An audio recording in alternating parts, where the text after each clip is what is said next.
ओम श्री राधा कृष्णाभ्याम नमः।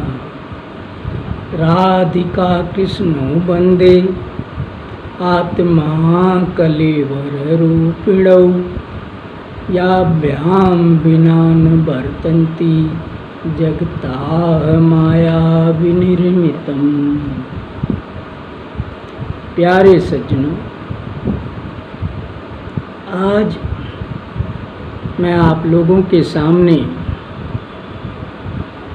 एक विशेष विषय लेकर उपस्थित हुआ हूँ और वो विषय है शब्द विधि बाण विद्या। ये शब्द विधि बाण विद्या एक विशेष प्रकार की अद्भुत बाण विद्या है जिसका काफ़ी लोग वर्णन सुन चुके हैं और ये कितने काम की है, कितने काम की नहीं है, ये भी जानते हैं।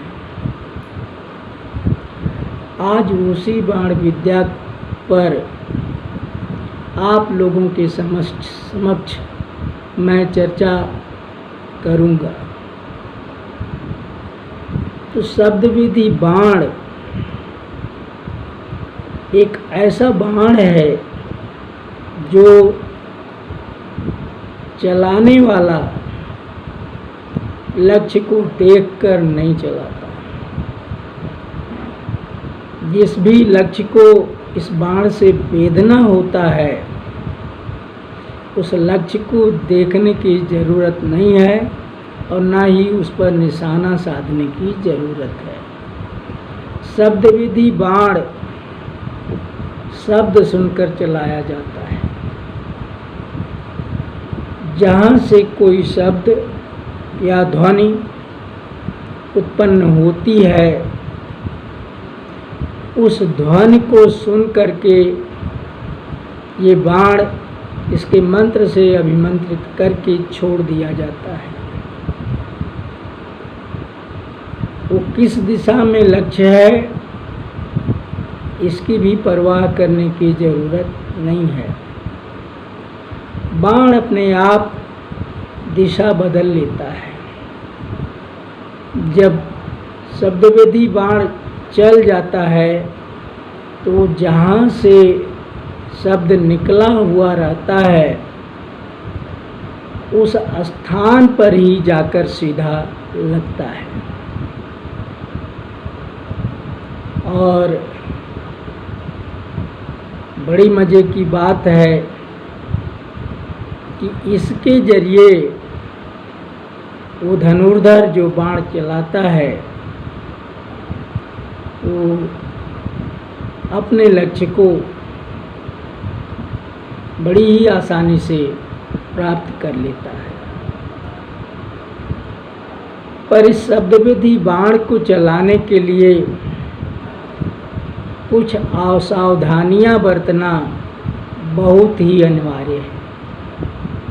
बिना उन सावधानियों को बरते यदि इस बाण को चला दिया जाता है तो उसका परिणाम बड़ा ही बुरा होता है। हमारे पौराणिक या सामाजिक इतिहास में इसके बहुत सारे दृष्टांत मौजूद हैं। जिसने भी उस सावधानी को समझने और उसे बरतने की कोशिश नहीं किया तथा इस बाण को चला दिया वो पछताया, वो उसके दुष्परिणामों को भोग कर निहायत कष्टित हुआ। और वो सावधानी क्या है? वो सावधानी सिर्फ एक है और वो है कि जो ध्वनि सुन करके धनुर्धारी अपना बाण चलाने जा रहा है उस ध्वनि को अच्छी तरह से समझ ले कि ये ध्वनि किस जंतु की या किस वस्तु की है, अथवा ये ध्वनि असली है या नकली बना के बोली गई है। जब ऐसा वो समझ कर के बाण चलाना चाहेगा तो धोखा नहीं होगा, गलती नहीं होगी, और गलती नहीं होगी तो उसे कोई दुष्परिणाम नहीं भोगना पड़ेगा। लेकिन इस सावधानी को नज़रअंदाज करके जिसने भी आज तक बाण चलाया है वो बहुत ही बड़े दुष्परिणाम को प्राप्त हुआ है। हमारे इतिहास में कई नाम हैं ऐसे जिन्होंने इस शब्द विधि बाण विद्या का बिना सावधानी बरते प्रयोग किया और बाद में दुष्परिणाम को प्राप्त हुए। उनमें से उन दृष्टांतों में से हम आपको चंद दृष्टांत बताते हैं। एक दृष्टांत तो राजा दशरथ का है, दूसरा दृष्टांत महाराजा पांडु का है, तीसरा दृष्टांत वीरवर कर्ण का है, और चौथा दृष्टांत गुरु द्रोणाचार्य का है। ये चार ऐसे शब्द विधि बाण चलाने वाले वीर पुरुष थे जिन्होंने असावधानी पूर्वक इस बाण का प्रयोग किया और बहुत बड़े दुष्परिणाम को प्राप्त हुए। इनके अलावा जो अन्य लोग हैं जो उस सावधानी को ध्यान में रखते हुए इस बाण विद्या का प्रयोग किए होंगे, वो अपने लक्ष्य को प्राप्त करके प्रसन्नता को प्राप्त हुए होंगे। उनका जिक्र कम आता है, इसलिए जानने में भी कम लोग जानते हैं। मैं स्वयं भी नहीं जानता। मेरे सामने ऐसा एक ही उदाहरण है और वो है वीरवर पृथ्वीराज चौहान का, जिन्होंने शब्द विधि बाण को सावधानी पूर्वक चलाया था और वो दुष्परिणाम को न प्राप्त होकर के मन चाहे परिणाम को प्राप्त किए थे। तो हे सज्जनों, अब आइए एक एक करके इन दृष्टांतों के बारे में जानें, क्योंकि खाली इनका नाम ले लेने से आप सभी नहीं जान पाएंगे कि ये दृष्टांत में क्या हुआ था, कैसे क्या हुआ। तो इसके बारे में आज आप सभी लोग जो है मेरे द्वारा समझ लीजिए, जान लीजिए, ताकि आपको शब्द विधि बाण का पूरा ज्ञान हो जाए। तो प्रथम दृष्टांत तो हमने राजा दशरथ का दिया। इस दृष्टांत के बारे में कहानी यह है कि जब राजा दशरथ नौजवान थे, उनके पिता महाराज आज अयोध्या के राजा थे। रघुवंशी राजा लोग बहुत ही प्रतापी होते थे, बहुत बड़ा उनका राज्य होता था। वो चक्रवर्ती तो होते ही थे, साथ ही साथ और भी उनका जो है वो उनकी वीरता की प्रशंसा, उनका जस फैला हुआ रहता था। महाराज आज अपना राज्यभार चलाते थे और उनके पुत्र ये युवराज दशरथ उस समय राजकाज में कम रुचि रखते थे, इन्हें आखेट करना अच्छा लगता था। ये शब्द विधि बाण चलाने के बड़े शौकीन थे। जब इनके राज्य के लोग इस तरह की प्रशंसा करते थे कि हमारे युवराज तो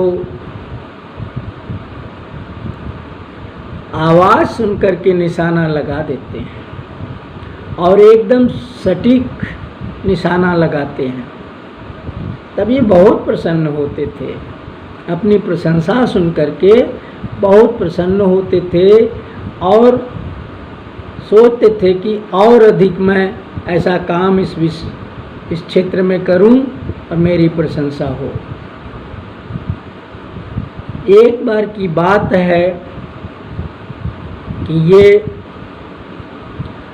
तमसा मझुई संगम जो यहाँ अयोध्या से पूरब लगभग 40-40 किलोमीटर या 50 किलोमीटर की दूरी पर है,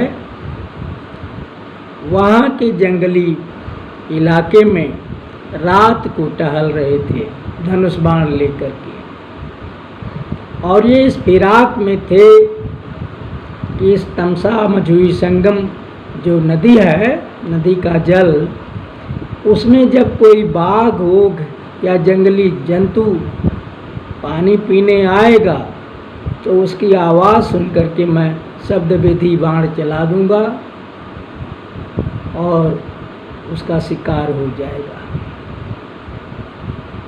ये विचार करके ये अपना धनुष बाण ले करके किसी पेड़ पर चढ़ गए या किसी पेड़ों के झुरमुट के बीच में छिप गए और इंतज़ार करने लगे कि कोई बाघ या वन्य जंतु नदी में पानी पीने आए। पर पानी पीने कोई जंतु तो नहीं आया। आप लोग सुन चुके होंगे कि मातृपितृ भक्त बालक श्रवण कुमार अपने माता पिता को, अंधे माता पिता को बहंगी में लाद के वो जगह जगह का तीर्थ कराने ले जाते थे और वो पैदल ही चलते थे, क्योंकि न तो उनके पास इतना धन था, न कोई सवारी का साधन था। माता पिता को बहंगी में कंधे पर लाद करके और जहाँ वो कहते थे उस तीर्थ में ले जाते थे, वहाँ उनका स्नान करा के, तीर्थ करा के फिर अगले तीर्थ में जाते थे। वो अयोध्या नामक तीर्थ में उन्हें लेके जा रहे थे और उसी जंगल में उसी समय रात को वो गुजर रहे थे। उनके माँ बाप को प्यास लगी और उन्होंने कहा, बेटा श्रवण, बड़ी ज़ोर से प्यास लगी है, कहीं से पानी ला के देते तो हम लोग पहले पी लेते, तब आगे चलो। श्रवण कुमार बहंगी उतार के वहीं रख दिए और घड़ा लेकर के वो नदी में पानी भरने आए। और उस नदी में जब उन्होंने अपना घड़ा डुबाया तो उसमें पानी भरने की जो आवाज़ होती है वो घड़े से निकली और छिपे हुए युवराज दशरथ के कान में पहुंची। युवराज दशरथ ने समझा कि आ गया कोई बाघ या कोई बड़ा वन्य जंतु जो नदी में पानी पी रहा है। उन्होंने सावधानी बरतने की जो बात है उस पर कोई गौर नहीं किया। उन्होंने उस आवाज़ को पहचानने की कोशिश ही नहीं की कि ये किसी वन्य जंतु के पानी पीने की आवाज़ है या किसी घड़े में पानी भरने की आवाज़ है, या ये सही आवाज़ है या इस तरह की कोई बोली बोल रहा है। ये सब कुछ उन्होंने पहचानने की कोशिश नहीं की। सीधा ये समझ लिया कि ये कोई बाघ या वन्य जंतु ही पानी पी रहा है। बस क्या था, उन्होंने अपने धनुष पर बाण संधान के शब्द विधि बाण का मंत्र पढ़ा और उससे उस बाण को अभिमंत्रित करके छोड़ दिया। बाण तो उस मंत्र बल से अपनी दिशा बदल के सीधा लक्ष्य की ओर दौड़ा और जाके श्रवण कुमार को लगा। श्रवण कुमार तुरंत वहाँ पर गिर पड़े, बड़े जोर से चीखते हुए चिल्लाते हुए गिरे। और राजा दशरथ अपना शिकार देखने के लिए वहाँ दौड़े हुए गए तो उन्होंने देखा, अरे ये तो बाघ नहीं है, ये तो एक बालक है किशोर अवस्था का, और ये जो है वो पानी भर रहा था। ये तो हमसे बड़ा अनर्थ हो गया कि बाण इसके हृदय में लग गया। अब क्या करें? बाण की जितनी शक्ति होती है वो उतना काम तो करेगा ही करेगा। नतीजा ये हुआ कि श्रवण कुमार वहीं पर दम तोड़ दिया। और दम तोड़ने के पहले उसने युवराज दशरथ से कहा कि हे राजन, यहीं बगल में मेरे अंधे माँ बाप हैं, मैं बांगी में वहीं बैठा के उन्हें छोड़ के आया हूँ। वो बहुत प्यासे हुए हैं, उनके पानी पीने के लिए पानी लेने आया था कि आपने मुझे मार दिया। अब मैं तो गया, आप कृपा करके ये जल ले जाकर उन दोनों जने को पिया दीजिए, मेरी इतनी सी प्रार्थना है आपसे। ऐसा कहकर वो वहीं गिरे और मर गए। राजा दशरथ बहुत ही दुखी मन से वो घड़ा ले करके गए और वहाँ पर सीधा उन्होंने परिचय नहीं दिया। पहले तो वो श्रवण कुमार बनकर ही सोचे कि पानी पिला दें, लेकिन वो दोनों जो उनके माँ बाप थे श्रवण कुमार की आहट से ही पहचान लेते थे कि ये मेरा बेटा श्रवण कुमार है। और इनके चलने तथा इनकी आहट से उनको शंका हुई, तो उन्होंने पूछा कि तुम श्रवण कुमार ही हो कि कोई दूसरे हो? तो राजा दशरथ ने दुखी मन से सच्चाई बताई और कहा कि हमसे ये गलती हो गई है, हमें क्षमा कर दीजिए। लेकिन वो दोनों क्षमा क्या करते, इतना ज़्यादा पुत्र वियोग में दुखी हुए कि वहीं तड़प तड़प के मर गए। पहले माँ मर गई और फिर बाप मरने लगा, तो उसने इनको युवराज दशरथ को श्राप दे दिया, हे मूर्ख राजा, तूने हमारे बेटे को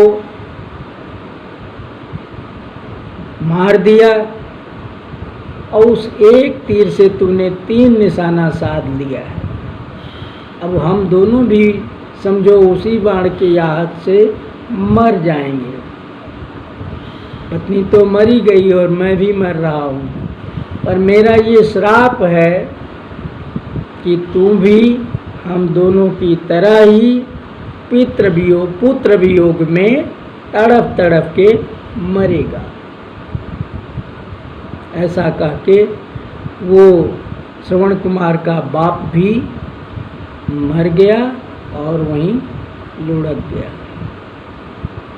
राजा दशरथ चले आए अपने घर, रोते बिलखते पछताते हुए। प्यारे सज्जनों, उनके साथ वो श्राप घटित भी हुआ। जब भगवान श्री राम को वनवास हो गया और वो सीता जी व लक्ष्मण जी के साथ जंगल में चले गए तो राजा दशरथ अपने उसी राम के वियोग में तड़प तड़प के मर गए। ठीक वैसे ही मरे जैसे श्रवण कुमार के माँ बाप मरे थे। तो आपने देखा कि शब्द विधि बाण को उन्होंने बिना सावधानी बरते चलाया था और उसका ये परिणाम उन्हें भोगना पड़ा। अब दूसरा दृष्टांत है महाराज पांडु का। महाराज पांडु कौन थे? महाराज पांडु पांडव के पिता थे। ये जो है राजा विचित्रवीर्य के बेटे थे। इनकी माँ का नाम अंबालिका था। जब विचित्रवीर्य मर गए और उनकी पत्नी अंबालिका ने संतान रह गई, साथ ही उनके बड़े भाई चित्रांगद वो उनसे पहले मर गए थे और उनकी भी पत्नी अंबिका वो भी निसंतान ही रह गई थी। तब उनकी जो पितामही थी सत्यवती जोजनगंधा, जिसे महाराजा शांतनु ब्याह के लाए थे, और उनको ब्याहने के लिए उनके बड़े बेटे जो गंगा माई से पैदा हुए थे देवव्रत, बाद में जिसका नाम भीष्म पड़ा था, वो देवव्रत जो है उस सत्यवती जो केवट की कन्या कही जाती थी, उस केवट के पास जाकर के ये दृढ़ प्रतिज्ञा किए थे कि मैं आजीवन ब्रह्मचारी रहूँगा, किसी भी स्त्री से संपर्क नहीं करूँगा, और साथ ही हस्तिनापुर के राज सिंहासन पर मैं नहीं बैठूँगा। उस राज सिंहासन पर केवट की कन्या सत्यवती के गर्भ से मेरे पिताजी के जो पुत्र पैदा होंगे वही उस पर बैठेंगे, और उनके बाद उनके पुत्र यानी आगे के वंशज पीढ़ी दर पीढ़ी बैठते रहेंगे। मैं जो है जब तक जीवित रहूँगा उस राज सिंहासन पर आसीन राजा की सेवा रक्षा करता रहूँगा। ऐसी प्रतिज्ञा जब उन्होंने किया था, जो कि उनके लिए बहुत भीषण प्रतिज्ञा थी, कौमार अवस्था में अति ही सुंदर और शरीर वाले राजकुमार ने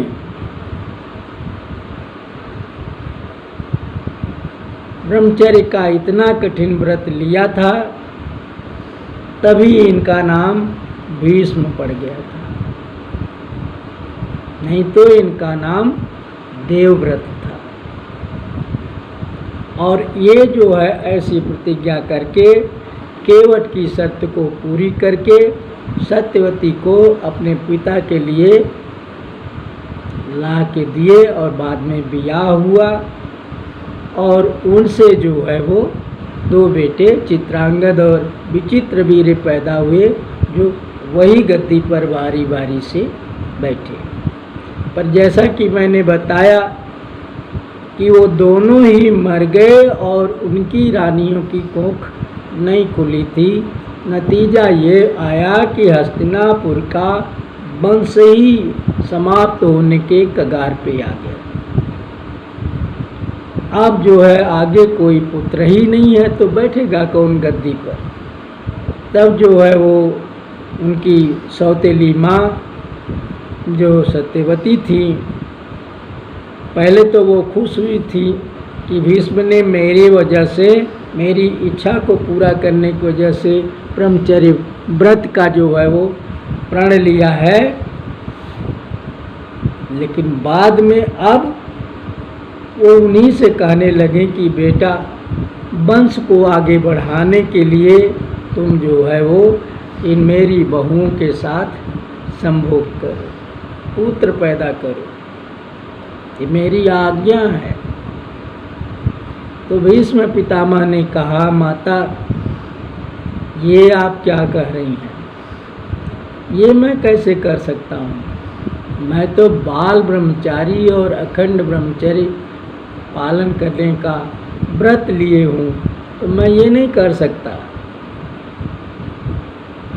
अगर आप इस पर जिद करेंगी तो मैं प्राण त्याग दूंगा। तब क्या करें, वो जिद करना बंद कर दें। तब उन्होंने अपने जो है कौमार अवस्था में जो उनके गर्भ से ऋषि पाराशर के संबंध से पुत्र पैदा हुआ था, उनके पाराशर के ही आश्रम पे पाल पोस के बड़ा हुआ था, उसका नाम था श्री कृष्ण द्वैपायन, और बाद में वो महर्षि हो गया, उसका नाम महर्षि व्यास पड़ा। और महर्षि व्यास को याद करके माता सत्यवती ने उस काम को करने के लिए कहा और महर्षि व्यास ने वो काम किया। वो जो है उनकी बहुओं से दृष्टि भोग करके बच्चे पैदा किए। उन्होंने उनके साथ संभोग नहीं किया, दृष्टि भोग किया और बच्चे पैदा किए। और बड़ी रानी के जो बच्चा पैदा हुआ वो अंधा पैदा हुआ, उसका नाम धृतराष्ट्र पड़ा। और छोटी रानी के जो बच्चा पैदा हुआ वो पांडु पैदा हुए, और वो पीलिया रोग के रोगी थे।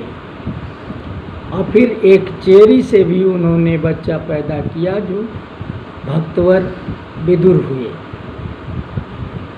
तो अब इस कथा पर ज़्यादा आगे नहीं बढ़ना है, इसलिए ये समझिए कि पांडु जी भले ही पीलिया के रोगी थे, पर बाकी देह दशा से सभी अंग से आच्छत थे। इसीलिए बड़े भाई धृतराष्ट्र को राजगद्दी पर न बैठा के पांडु को राज सिंहासन पर बैठाया गया, और वो जो है राजा की हैसियत से उस पर बैठे। उनका ब्याह भी 2 रानियों के साथ हुआ जो परम सुंदर थीं और सब गुणवान थीं। एक तो भगवान श्री कृष्ण की बुआ थी कुंती बड़ी रानी, और दूसरी जो है वो मद्र नरेश की कन्या थी, उनका नाम माद्री था। ये दोनों अति रूपवती स्त्रियां थीं। लेकिन जो है महाराज पांडु से अभी इनकी कोख नहीं खुली थी कि इसी बीच उन्होंने भीष्म पितामह से आज्ञा लेकर के सैर सपाटा के लिए पहाड़ी क्षेत्र में, वन क्षेत्र में चले गए। अपने साथ अपनी दोनों रानियों को ले गए और कुछ सैनिक और सेवक भी ले गए। वहाँ जाकर के पहाड़ी क्षेत्र की प्राकृतिक शोभा को निहारते थे। वहाँ जो है क्षेत्रीय ऋषियों मुनियों से संपर्क करते थे, उनके आश्रम पे जाते थे, वहाँ सत्संग करते थे, और इस तरह से उन्हें धर्म का ज्ञान और अन्य बातें सीखने को मिलती थी। उन्होंने उन क्षेत्रीय मुनियों को आश्वासन दे रखा था कि ये पांडु आपका रक्षक है, आपके इस क्षेत्र का रखवाला है, जब तक ये यहाँ रहेगा आप लोग निडर और निश्चिंत रहिए, कोई भी आप लोगों को हानि नहीं पहुँचा पाएगा। ऋषि मुनि भी बहुत प्रसन्न थे एक प्रतापी राजा हमारी रक्षा में यहाँ रहता है। ये अपना जो है एक शिविर बनवा लिए थे और वहाँ रहते थे, और जब तक अकेले या फिर अपनी रानियों के साथ उन मुनियों के आश्रम पे, कभी उनके आश्रम पे, कभी उनके आश्रम पे सत्संग करने जाया करते थे। एक दिन महाराज पांडु अकेले ही एक मुनि के यहाँ जा रहे थे धनुष बाण लेके, और जिस मुनि के यहाँ जा रहे थे उस मुनि का उस दिन बड़ा ही अजीबोगरीब हाल था। वो जो है अपनी पत्नी, जो मुनि पत्नी थी उनकी, उससे दिन ही में संभोग करने के लिए कहे। वो उनकी पत्नी बोली कि स्वामी, दिन में संभोग पशु करते हैं, मनुष्य नहीं करते। मनुष्यों के लिए दिन में स्त्री संपर्क वर्जित है।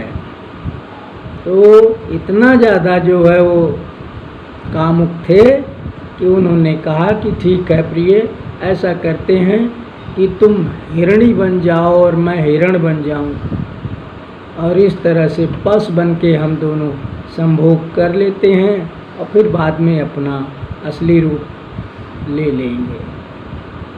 पतिपरायणा मुनि स्त्री कैसे उनकी बात टाल सकती थी, लिहाजा दोनों जने वही काम करने में जुट गए। और वहीं बगल से वो, अब चूंकि उन्हीं की कुटिया पर जा रहे थे राजा पांडु, तो वहीं बगल से जब गुजरे, और वो लोग कुटिया में नहीं थे, कुटिया के बगल किसी झाड़ी में हिरन हिरनी बन के मैथुन कर रहे थे, तो राजा पांडु के कान में उनके हाँफने की या उनके इस क्रिया के करने से जो भी आवाज़ पैदा होती है वो आवाज़ पड़ी। महाराज पांडु ने सोचा कि कोई वन्य जंतु इस आश्रम के अगल बगल आ गया है और वो इन महर्षि को या यहाँ के महर्षियों को हानि पहुँचा सकता है। उसका यहाँ रहना ठीक नहीं है, और मैं उनकी रखवाला की हैसियत से यहाँ रहता हूँ, इसलिए मेरा दायित्व है कि उसे यहाँ से हटा दूँ। ऐसा सोच करके उन्होंने शब्द वेदी बाण चला दिया। वो बाण चलते ही जाके हिरन और हिरनी को दोनों को एक साथ बेध गया और बेध के स्थित हो गया। अब वो मैथुन रत हिरन और हिरनी जब बाण लगा, पीड़ा हुई, तब वो अपने असली वेश में आ गए। असली वेश में तो आ गए, पर बाण उन दोनों के शरीर में चुभा ही था, वो उसमें गुथे ही थे। तब तक राजा दौड़ के वहाँ गए कि देखें ये कौन वन्य जंतु था जिसको हमने मारा है। और जब वहाँ जाके देखे तो उन स्त्री और पुरुष दोनों मुनि पत्नी को देखे, और वो उस मैथुन की क्रिया में रत वाली हालत में देखे तो बहुत ही दुखी हुए, बहुत ही दुखी और बहुत ही पश्चाताप करने लगे। उनके देखते देखते उनकी मुनि पत्नी जो थी वो तो दम तोड़ के गिर पड़ी, और मुनि अभी गिरने से बचे थे कि उनसे राजा अपनी गलती के लिए क्षमा मांगने लगे। पर उन्होंने कहा कि अरे मूर्ख, तुझे यदि शब्द वेदी बाण ही चलाना था तो पहले इस शब्द की परख कर लेनी थी कि शब्द किसी वन्य जंतु का है या कैसा है, किस जंतु का है, तब चलाना चाहिए था। और तूने ऐसे ही चला दिया, अब हम दोनों तो गए। इसलिए मैं तुझे श्राप देता हूँ तू जब भी अपनी स्त्री या किसी भी स्त्री के साथ मैथुन रत होएगा तो मैथुन शुरू करते ही तुरंत मर जाएगा। ऐसा कह के वो मुनि भी दम तोड़ दिए, मर गए। और जब वो भी मर गए तो राजा से मुंह लटकाए दुखी मन से अपने आश्रम में आए। उनकी रानियों ने पूछा कि महाराज क्या हुआ आपके साथ, आप इतना दुखी क्यों हैं, इतना उदास क्यों हैं। तो राजा ने सारी बात बताई और फिर अपने सेवकों, अपने साथ लाए हुए जो है वो सैनिकों को उन्होंने हस्तिनापुर वापस भेज दिया। बोले कि जाके भीष्म पितामह से कह देना कि हमारे साथ ऐसी ऐसी घटना घट गई है, अब हम हस्तिनापुर नहीं आएंगे और ना राजा बन के वहाँ राज करेंगे। अब हम अपने इस पाप का प्रायश्चित करेंगे यहीं पर रह करके। तो वहीं रहने लगे और जो है कभी भी अपनी रानियों से उन्होंने सहवास नहीं किया। रानियां भी जो है वो उसी में खुश थी कि हमारे पति का प्राण बचा रहे, सहवास की ज़रूरत नहीं है। लेकिन जब कभी राजा साहब पुत्र के लिए दुखी हुए तो रानियों ने मंत्र बल से देवताओं को बुला बुला के बारी बारी से गर्भ धारण किया और पुत्र पैदा किया। कुंती ने 3 देवता को बुला करके 3 पुत्र पैदा किए, युधिष्ठिर, भीम और अर्जुन को। और माद्री ने अश्विनी कुमारों को एक साथ बुलाया और उनके जरिए गर्भधारण किया और जो है वो 2 जुड़वा पुत्र पैदा हुआ जो नकुल और सहदेव थे। ये तो रही बात, पुत्र तो पा गए पर रहने लगे वहाँ। अब संजोग तो टारे टरता नहीं, होनिहार होता है। इसलिए एक दिन महाराज पांडु अपनी छोटी रानी माद्री के रूप सौंदर्य पर इतना ज़्यादा लुभाए कि वो उसके मना करने पर भी, उसके शराब की याद दिलाने के बाद भी उसके साथ संभोग करने लगे और संभोग शुरू ही नहीं किए कि मर गए। वो श्राप उनके साथ जो है वो मतलब घट गया। तो देखा सज्जनों, ये महाराज पांडु का दृष्टांत जो है ये भी यही बताता है कि शब्द विधि बाण चलाने के समय उसमें बरती जाने वाली सावधानी का जरूर ख्याल करना चाहिए। तो सावधानी बरतनी चाहिए, नहीं तो दुष्परिणाम महाभयंकर होगा। अब तीसरा दृष्टांत है गुरु द्रोणाचार्य का।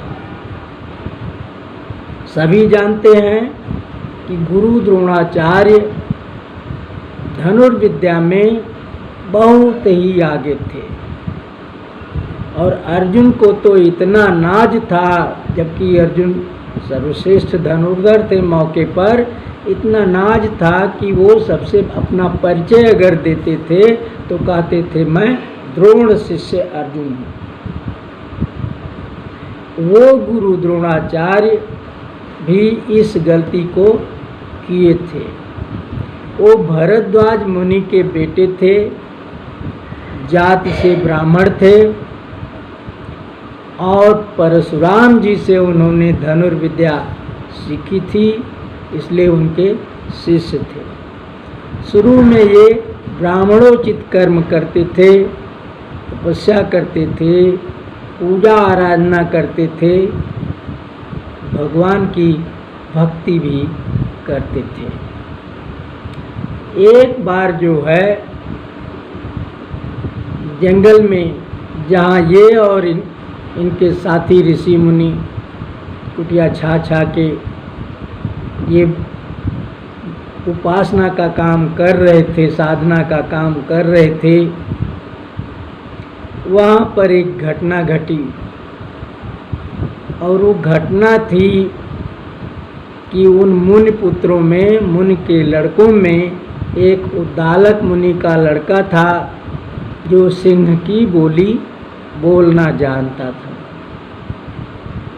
एक दिन उन तमाम मुनि कुमारों ने कौतूहल बस उस उद्दालक के बेटे को लेकर के मुनियों के झोपड़ियों के पिछवाड़े या बगल में उससे सिंह की बोली बोलवाते थे। और जब वो सिंह की बोली बोलता था तो वहाँ भगदड़ मच जाती थी। उस कुटिया में रहने वाली मुनि पत्नियाँ जान बचाने के लिए इधर उधर भागने लगती थी। उनके पास अगर बाल बच्चा है तो उसे भी साथ में लेकर के उसके प्राण की रक्षा करने के ध्येय से चिल्लाती हुई भागती थी। और इस दृश्य को देखकर वो बच्चे आपस में मज़ा लेते थे, उन्हें बड़ा अच्छा लग रहा था। ऐसे वो कहीं उस मुनि की कुटिया के पास तो कहीं दूसरे मुनि की कुटिया के पास करते थे।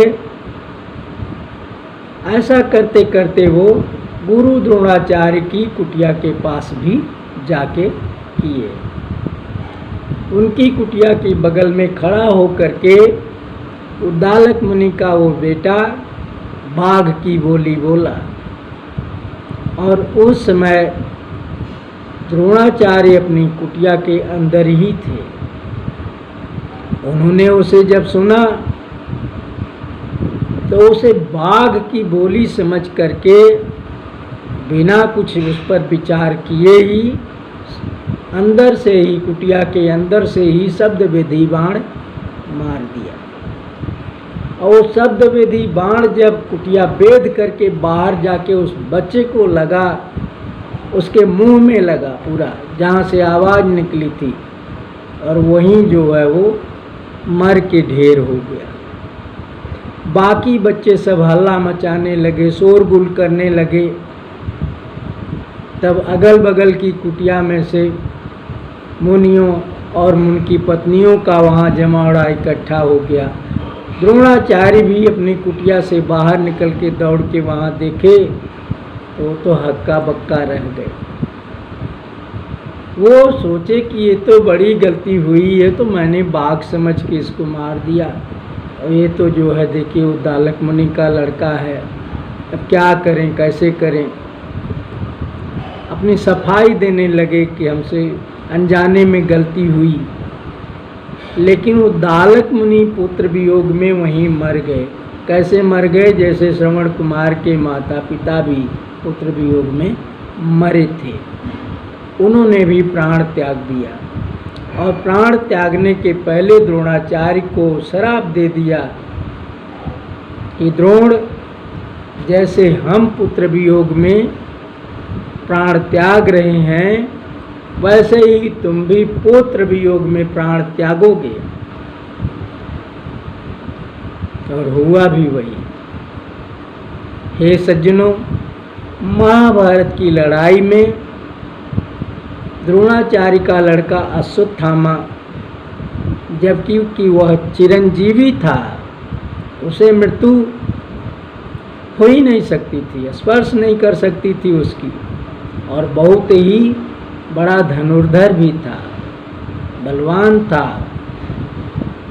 लेकिन द्रोणाचार्य को मारने के लिए भगवान श्री कृष्ण ने जो षड्यंत्र रचा था वो ये था कि उस दिन भीमसेन द्रोण पुत्र अश्वत्थामा के साथ लड़ रहे थे, और उन्होंने उसको रथ समेत उठाया और बल करके इतने जोर से फेंका कि वो बहुत दूर जाकर के गिरा। वहाँ गिरने पर उसका रथ चकनाचूर हो गया, घोड़े मर गए, सारथी मर गया और वो स्वयं भी बेहोश हो गया। बहुत देर के बाद जब उसकी बेहोशी छठी चेतना आई तो भी वो इस हालत में नहीं था कि वो चल करके दिन आछत कुरुक्षेत्र में आ जाए, नहीं आ पा सकता था। और इस दौरान उसे फेंकने के बाद भीमसेन ने मालव नरेश के एक राजा जो उस लड़ाई में लड़ रहे थे, उनके एक हाथी था जिसका नाम भी अश्वत्थामा था। भीमसेन ने जाकर के उस राजा के हाथी को मार दिया। जब राजा का हाथी मर गया तब भीमसेन वहाँ से गुरु द्रोणाचार्य के पास आकर के, उनके रथ के पास आकर के बड़े जोर से अपना शंख बजाया। और शंख बजाने के बाद जब ध्यान सबका आकर्षित कर लिए तो उन्होंने जोर से चिल्ला के कहा कि अश्वत्थामा तो मारा गया। अब वो इस ढंग से कह रहे थे कि अश्वत्थामा माने गुरु द्रोणाचार्य का बेटा मर गया, लेकिन स्पष्ट नाम नहीं ले रहे थे कि उनका बेटा मरा, बस ये बोले कि अश्वत्थामा मारा गया।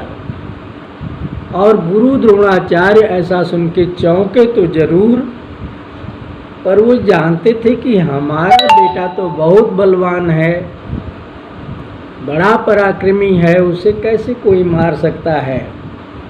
फिर भी उन्होंने लड़ाई लड़ते हुए भी पता लगाया, कईयों से पूछा कि अश्वत्थामा कहाँ गया, कहाँ है इस समय। किसी ने नहीं बताया। सब ने कहा कि भीम के साथ लड़ते हुए देखा था। अब ये नहीं मालूम कि वो अश्वत्थामा मौके पर कहाँ है, कैसे हैं। भीम से पूछा तो भीम ने कहा, अरे हमने गदा उठा के इतने जोर से मारा गुरुजी कि रथ समेत अश्वत्थामा पिच्चा हो गया, मिट्टी में मिल गया।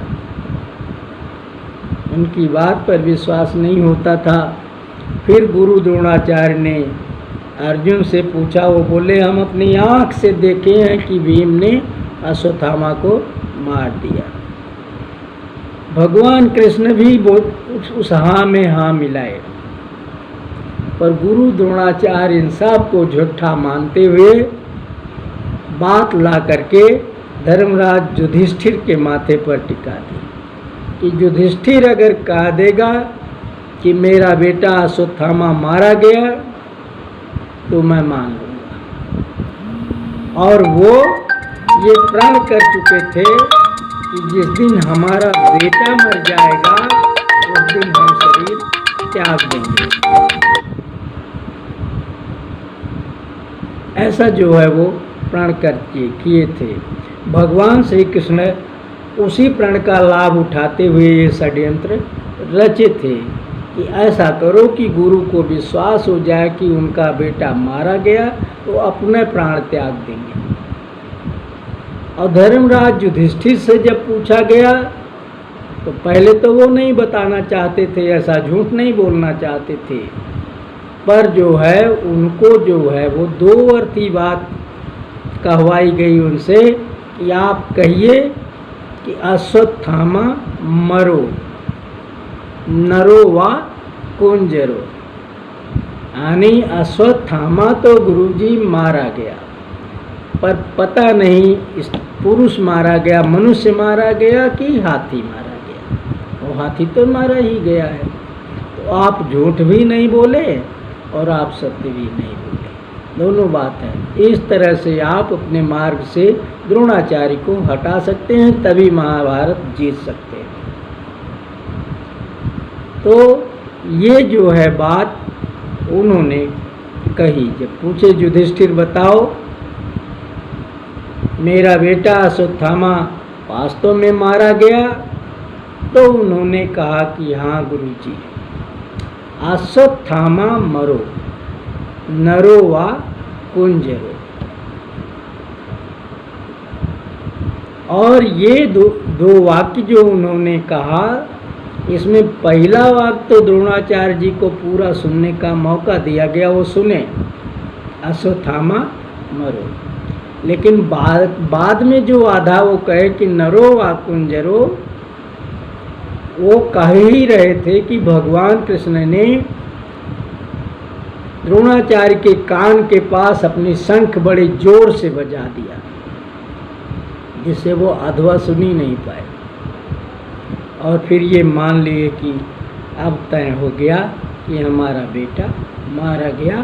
तो अपनी प्रतिज्ञा के अनुसार वो अपने रथ पे अपना अस्त्र शस्त्र बहा करके यौगिक क्रिया के द्वारा प्राण त्यागने का उद्यम करने लगे।